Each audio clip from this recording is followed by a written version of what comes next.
نحمده ونصلي على رسوله الكريم اما بعد فاعوذ بالله من الشيطان الرجيم بسم الله الرحمن الرحيم رب اشرح لي صدري ويسر لي امري واحلل عقدة من لساني يفقهوا قولي یا قوم، اے میری قوم، لا اسألکم، نہیں میں سوال کرتا تم سے، علیہ اس پر، اجرن کسی اجر کی، کس کام پر؟ علیہ سے مراد کیا ہے؟ نبوت کا کام، تبلیغ کا کام۔ میں اس پر تم سے کچھ نہیں چاہتا، کوئی مال نہیں چاہتا۔ ان اجریہ، نہیں اجر میرا، اللہ مگر، علی الذی اس ذات کے ذمہ، فطرنی جس نے پیدا کیا مجھ کو، جس نے مجھے بنایا ہے، جس نے مجھے نبی بنا کر بھیجا ہے، میرا اجر بھی اسی کے ذمہ ہے۔ افلا تعقلون، کیا پھر تم عقل سے کام نہ لوگے؟ کیا تم سمجھ بوجھ سے کام نہ لوگے؟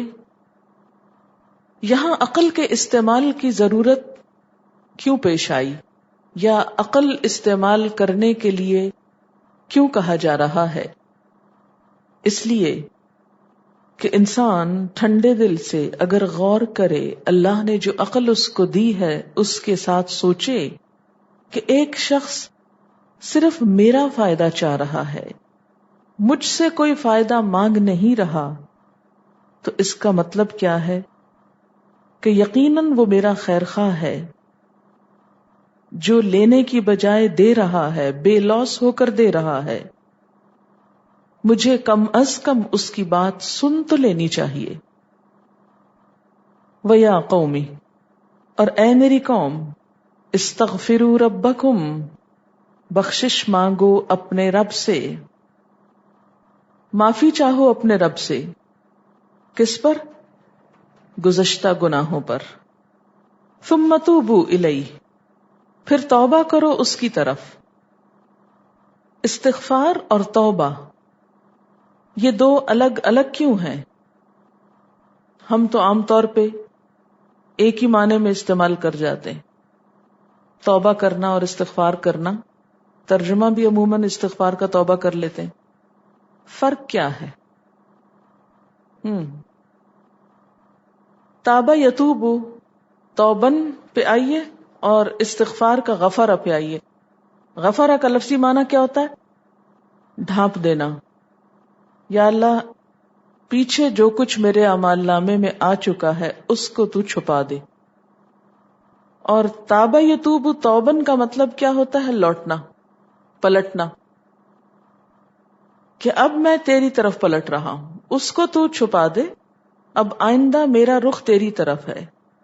توبو، اس کی طرف پلٹ آؤ، اپنا چہرہ اس کی طرف کر لو، اس کی طرف رخ موڑ لو، اور اسی پر قائم رہو۔ ثم توبوا الیہ، یعنی استغفار کر کے، پچھلے گناہ ڈھکوا کے، معاف کرا کے، نیا کام نہ شروع کر دو، پھر اس پہ قائم بھی رہو۔ عموماً کیا ہوتا ہے کہ ہم سوچتے ہیں کہ اب حج کر لیا یا صدقہ کر لیا تو کیا ہے، معافی ہو گئی، اب شاید یہ معافی کنٹینیو کرے۔ نہیں، پچھلی اگر معافی ہو گئی تو آئندہ کے لیے اس کو سنبھالو۔ اسی لیے کہتے ہیں نا، حج کرنا تو آسان ہے، اس کو سنبھالنا مشکل ہے۔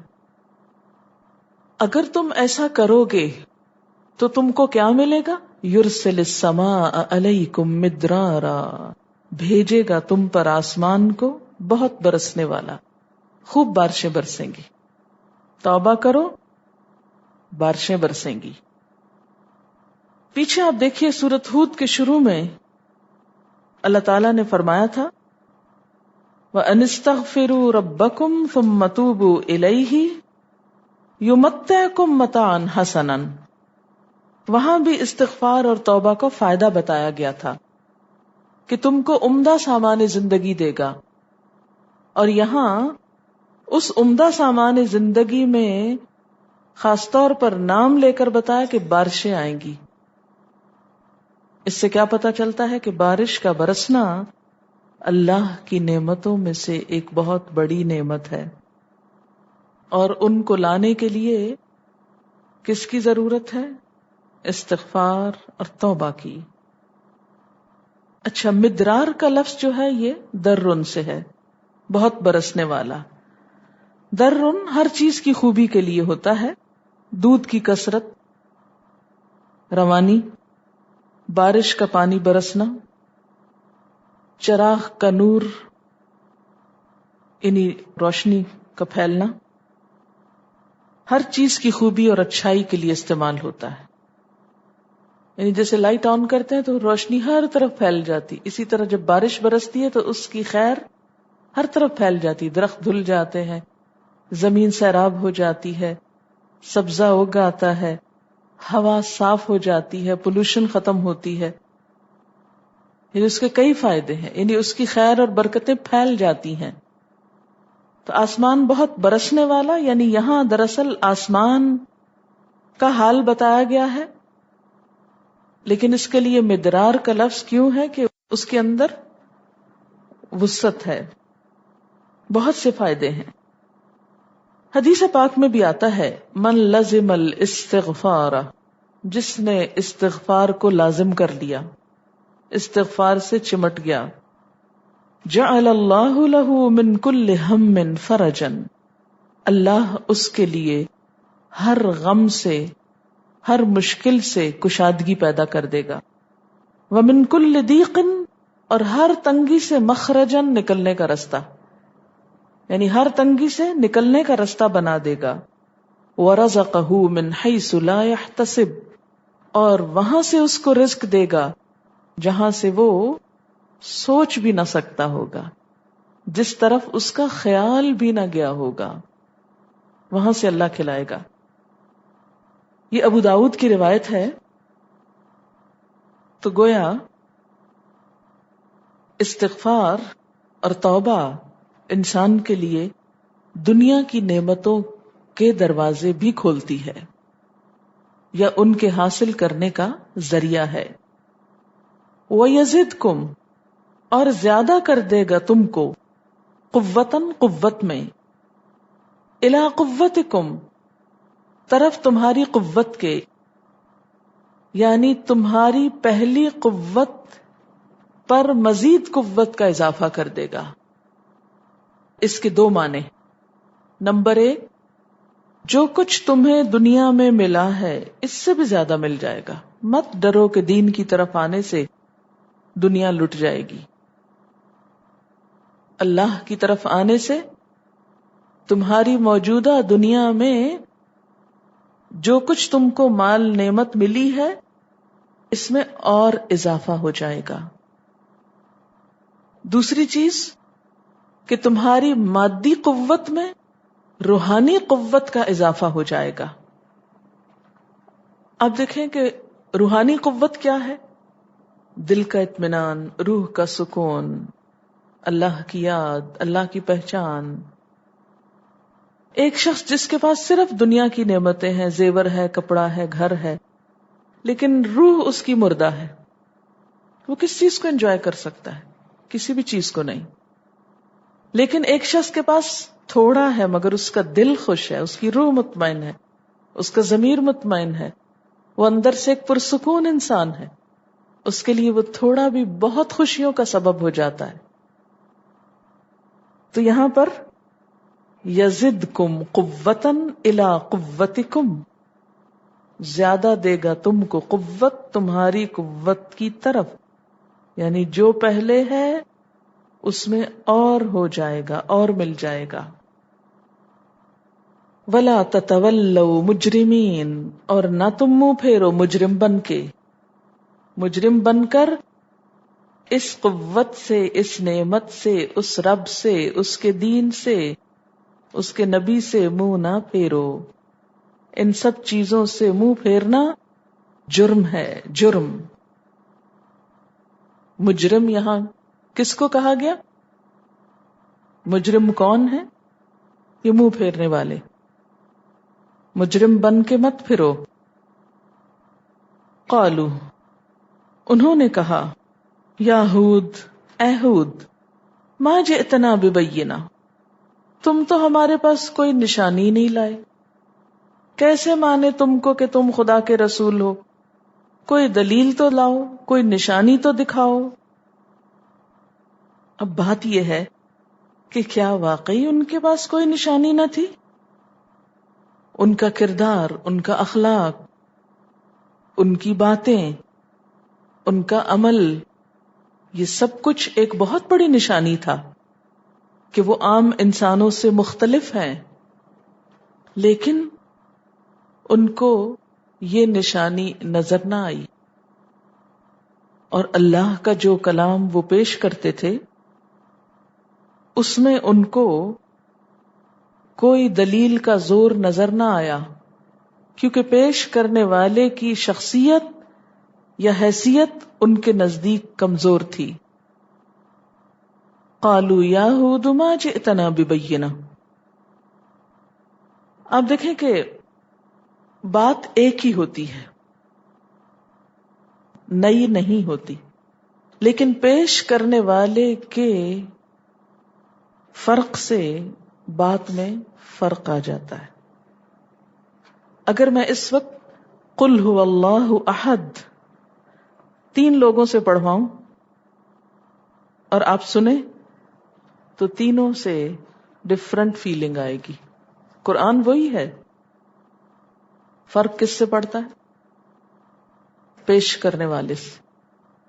تو اسی لیے اس کتاب کو آگے پہنچانے کے لیے ضروری ہے کہ بنیادی اخلاق اور کردار اور ایمان کی قوت ہونی چاہیے. وہ جیسے وہ شعر ہے نا، ہو جس دل میں صداقت کے لیے مرنے کی تڑپ، پہلے وہ اپنے پیکر خاکی میں جاں پیدا کرے.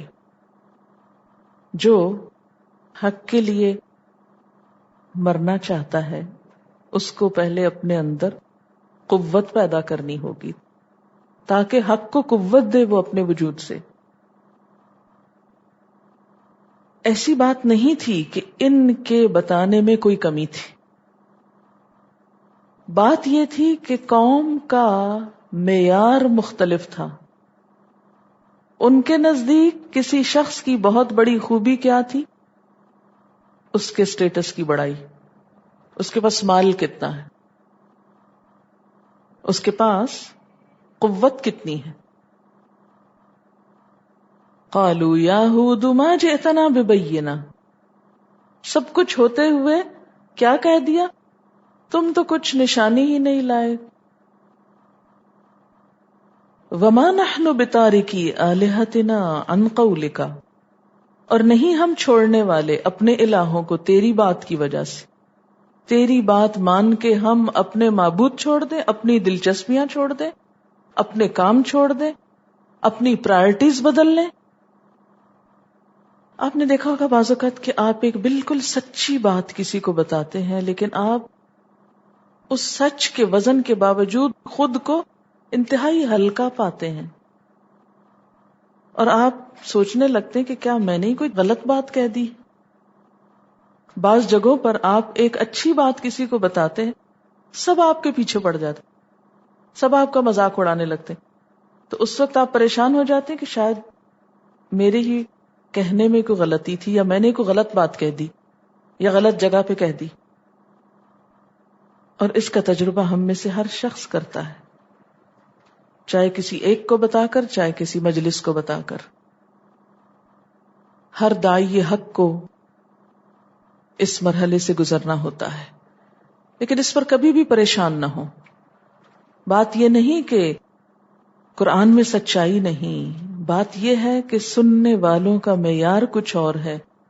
وہ چاہتے یہ ہیں کہ ہمیں پہنچائے وہ جو ان کے معیار کے مطابق ہو. کون پڑھائے گا، کون سنائے گا؟ یہ چیز بعض اوقات انسان کو حق سے دور کر دیتی ہے، خیر اور بھلائی سے محروم کر دیتی. حدیث پاک میں ہے کہ یہ دیکھو کہ کیا کہا جا رہا ہے، یہ نہ دیکھو کون کہہ رہا ہے، یہ دیکھو کیا کہا جا رہا ہے، یہ نہ دیکھو کون کہہ رہا ہے. اس لیے کہ کہیں ایسا نہ ہو کہ کون کے پیچھے تم کیا سے محروم ہو جاؤ، ایک حق سے محروم ہو جاؤ. تو انہوں نے ہود علیہ السلام کو دنیاوی اعتبار سے اپنے سے کمتر پایا، لہذا ان کو کوئی اہمیت نہ دی اور ان کی بات کو ہلکا سمجھا، اور الٹا ان کو الزام دیا کہ آپ تو کوئی دلیل ہی لے کر نہیں آئے. اس لیے ہم تو اپنے رویوں سے باز آنے والے نہیں، ان قولک، تیری بات کی وجہ سے، حالانکہ وہ پیغمبر کی اپنی بات نہ تھی، وہ اللہ کی بات تھی. جیسے کہ اللہ سبحانہ تعالیٰ کے ایک جگہ فرماتے ہیں نا کہ یہ ظالم تجھے نہیں جھٹلاتے، یہ دراصل اللہ کی بات کو جھٹلا رہے ہیں. تو ہمیں بھی ہمیشہ کسی شخص کی بات رد کرنے سے پہلے ضرور یہ سوچنا چاہیے کہ بات تو سچ ہے نا. اگر کہنے والے سے مجھ کو عداوت ہے تو بھی انصاف کا تقاضا کیا ہے کہ اگر بات درست ہے تو مان لی جائے. ہم جب تعصب کا شکار ہوتے ہیں تو پھر پہلے یہ دیکھتے ہیں اچھا کون سا اسکالر ہے، کس کی کتاب ہے، فلاں کی، نہیں یہ تو میں کبھی نہیں پڑھوں گی، فلاں رائٹر کو تو پڑھنا ہی نہیں. حالانکہ اسلام کیا سکھاتا ہے ہم کو؟ الحکمت ضالۃ المؤمن، حکمت مومن کی متاع گمگشتہ ہے، جہاں دیکھے اس کو پالے، جہاں سے اچھی بات ملے لے لے، کہنے والا کوئی بھی ہو. عقل مند انسان خود چھانٹ لیتا ہے، وہ یہ نہیں دیکھتا کہ چونکہ فلاں کا ہے اس لیے نہیں، بس یہی لکیر. آج آپ دیکھیں کہ بہت سے لوگ ایک خیر اور بھلائی سے صرف اس لیے محروم ہو جاتے ہیں کہ فلاں شخص بتا رہا ہے، یہ فلاں جگہ پہ بتائی جا رہی، یہ فلاں کے پاس مت جاؤ. کیا تم بے وقوف ہو جانے والے؟ تم کو عقل نہیں، تم کو نظر نہیں آتا، تم کو سمجھ نہیں آتا کہ تم خود فیصلہ کر سکو کہ کیا غلط ہے اور کیا درست ہے؟ اللہ نے جب عقل دی ہے تو خود استعمال کرنا چاہیے، نہ کہ دوسروں کے کہنے پر خود کو انسان ایک بھلائی اور خیر سے محروم کر لے. بہرحال ان لوگوں نے صرف ہود علیہ السلام کی ضد اور عداوت میں حق بات کو جھٹلا دیا.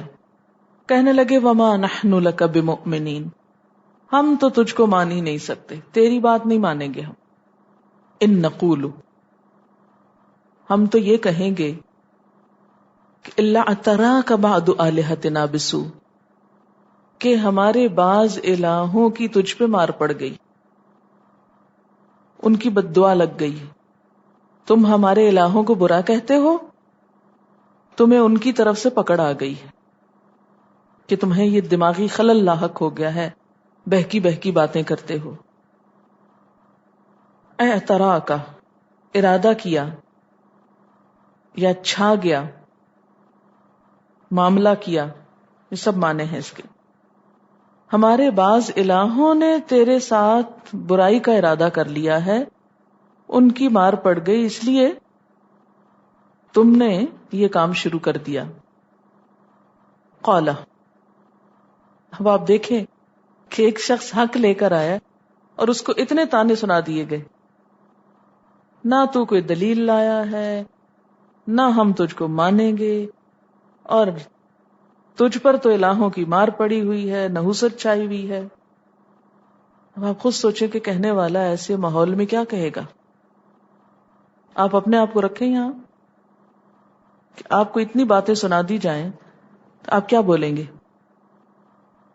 قالا، وہ بولے انی اشہد اللہ، کہ میں اللہ کو گواہ بناتا ہوں.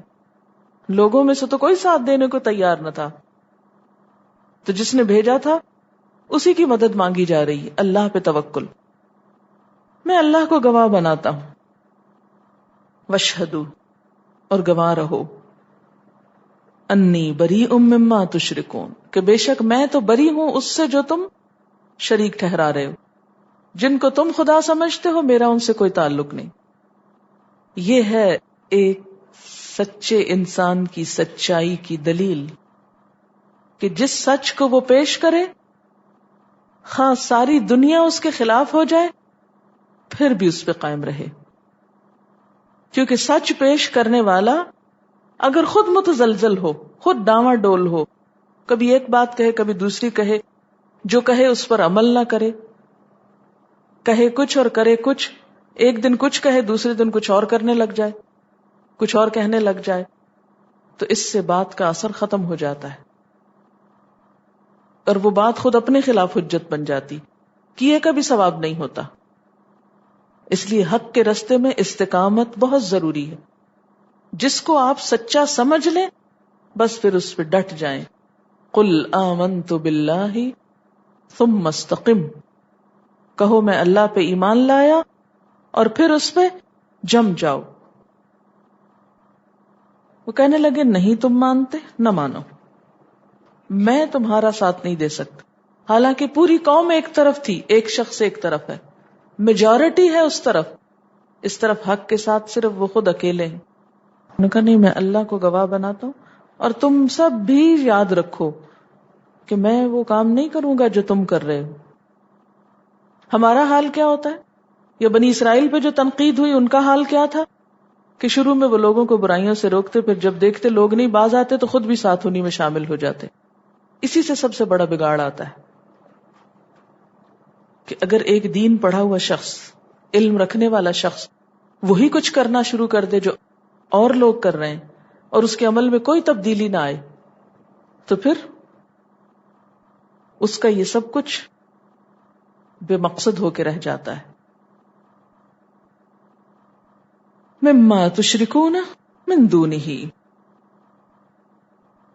فکیدونی جمیعا، تم سب میرے خلاف جو چال چل سکتے ہو چلو. ثم لا تنظرونی، پھر مجھ کو مہلت نہ دو، مجھے اس سے کوئی فرق نہیں پڑتا. انی توکلت علی اللہ، میں نے تو اللہ پہ بھروسہ کر لیا. ربی، جو میرا رب ہے، وربکم، اور تمہارا رب بھی ہے، تم مانو کہ نہ مانو. نبی کا اعتماد اور یقین قابل ذکر ہے اور اس کے بینہ پر ہونے کی علامت ہے. یہ سب یہ دلیل کا زور ہے جو بول رہا ہے. ما من دابۃ، نہیں کوئی بھی جاندار، الا هو آخذ بناصیتها، مگر وہی اس کی پیشانی پکڑے ہوئے. ہر کوئی اس کے قبضہ قدرت میں ہے، سب اس کی مٹھی میں ہے. یعنی انڈائریکٹلی تمہارے معبودان خود ساختہ بھی اسی کے قبضے میں ہیں. جن کو تم خدا کہتے ہو وہ بھی اسی کے ہاتھ میں ہے. ان ربی علی صراط مستقیم، بے شک میرا رب سیدھے رستے پر ہے، میرا رب صراط مستقیم پر ہے. یعنی اس نے مجھ کو صراط مستقیم کی رہنمائی کی. جس کو یہ صراط مستقیم کہہ رہے تھے اس کی نمایاں خصوصیات اور جھلکیاں ان آیات میں کیا نظر آتی ہیں؟ نمبر 1 توحید، نمبر 2 عبادت الہی،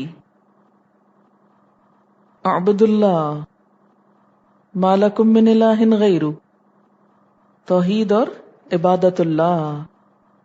پھر استغفروا ربکم، پھر توبوا الیہ، پھر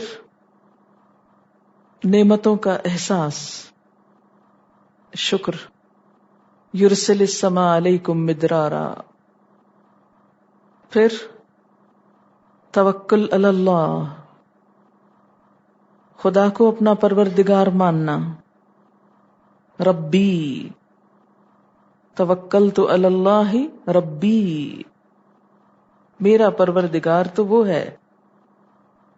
صرف خدا کو تمام طاقت کا مالک سمجھنا. ما من دابۃ الا هو آخذ بناصیتها. خدا کو اپنے اوپر نگران بنا لینا صراط مستقیم پہ ہونے کی علامت. انسانوں کی نگرانی کو نہیں، اللہ کی نگرانی کو اہم سمجھنا. ہم کوئی کام کب کرتے ہیں؟ جب کوئی ہمیں دیکھ رہا ہو، جب کوئی ہمیں پوچھنے والا ہو. کوئی نہ پوچھے ہم کوئی کام نہیں کریں گے، خواہ وہ کتنا ہی ضروری کیوں نہ ہو. لیکن پیغمبر کے پیش کردہ صراط مستقیم میں یہ نمایاں علامت ہے. اور پھر تکبر کی بجائے اطاعت کی روش.